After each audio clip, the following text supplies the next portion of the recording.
So this is the Mavic 3 dialed in at maximum zoom about 3,000 feet away. I don't recommend you ever take a picture with maximum zoom. You're going to be unhappy. But if you pull back just a little bit before it gets there, you can get a really nice clean picture, but not at maximum zoom. So I know that's 3,000 feet because that's where I start to lose visual line of sight with the drone and the rescue jacket. And then the next zoom, I was able to make out that address 17607, which was phenomenal, amazing. And again, at maximum zoom, you're not going to get a good picture. But as you pull back, there's a picture right there that you can take. And once it punches to there, you lose your picture really. So that's another zoom. And if you got a windmill, you got to zoom in on it. And so this was interesting because I've zoomed in on that thing before and never really saw anything but a blur. And so now I know what that's all about. And yeah, it's white. And so the traffic light was interesting because I didn't see it. I just sort of zoomed ahead right through the shadows, and then as I zoomed through the shadows on the road, the light appeared. So I find that it's able to go through these shadows and give you something to photograph and to video record. And again, at full maximum zoom, it's not a good picture. Pull back just a little bit and you can get yourself a decent picture. So I'm really becoming addicted to that punch through and then seeing what's afterwards in the lens. So that is a lot of fun. And so with this one, I decided to just use the manual focus, and I went out of focus on purpose and then just brought it back in and dialed it in. What I should have done was went to that street sign right there and see if I could have dialed that in. But I'm watching it as I'm dialing the focus in right now.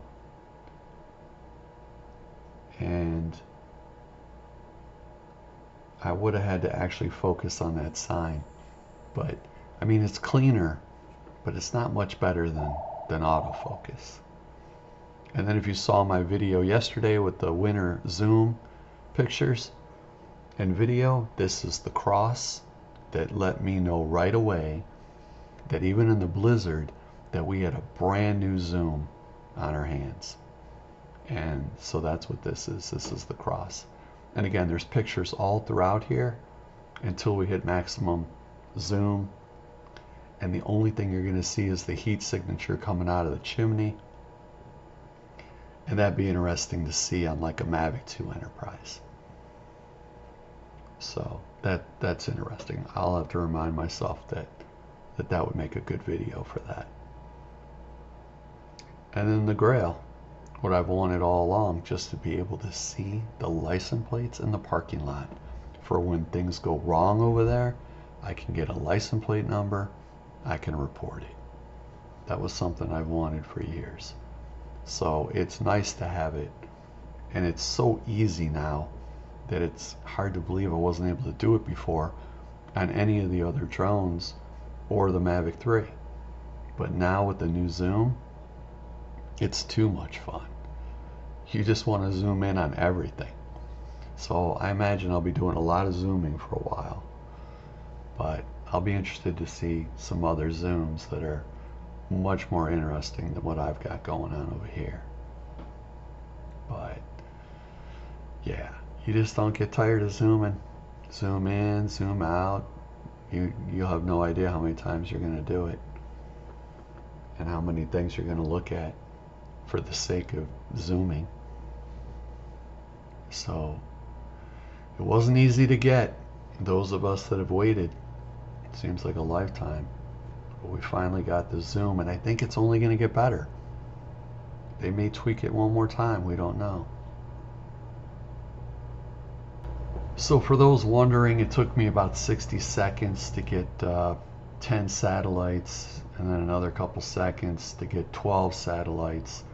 So a minute and a half today to get the home point recorded, which was better than 4 minutes yesterday when I first turned on the Mavic 3 for the first time with the new firmware.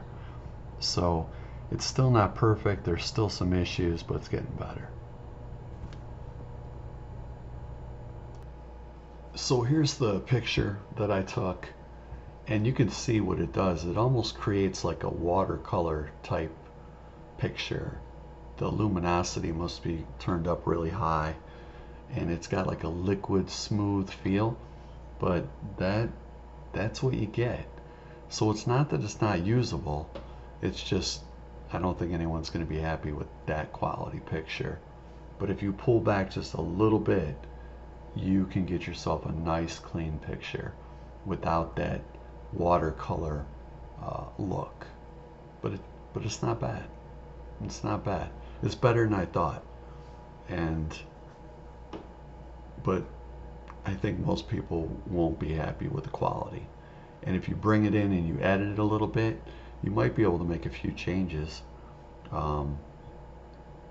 into the shadows, but the overall picture quality, it's gonna stay the same.